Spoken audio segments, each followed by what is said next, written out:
প্রান্তিক জনগোষ্ঠীর দোরগোড়ায় স্বাস্থ্যসেবা পৌঁছে দিতে ১৯৯৯ সালে নির্মাণ করা হয়েছিল কমিউনিটি ক্লিনিক। কিন্তু বরগুনার আমতলী উপজেলার অনেক কমিউনিটি ক্লিনিকেই এখন দিনের পর দিন ঝুলছে তালা।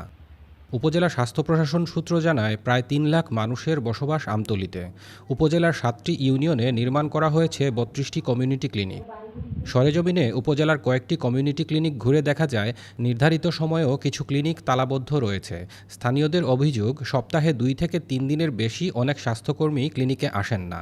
যদিও আসেন, তাও নির্ধারিত সময়ের আগেই ক্লিনিক বন্ধ করে চলে যান। কোনো লোক যাই একটা তার ডাক্তারও লাগে দেখা সাক্ষাৎ পায় না, আর ওষুধও পায় না, আর চাইলে কয় নাই ওষুধ নাই। সপ্তাহে 2 দিন তো আসে, দেই তো 2 দিন, গত সপ্তাহে 2 দিন ধরে 2 সপ্তাহ ধরে আয় না। ওষুধ পরিপূর্ণ আমরা পাচ্ছি না এবং নিয়মিত খোলা পাচ্ছি না। এখানে আমরা দেখা গেছে যে 15 দিনের মধ্যে হয়তো বা 1 দিন বা 2 দিন, আবার অনেক সময় 8 দিন 10 দিনও পার হয়ে যায়, বন্ধ থাকে।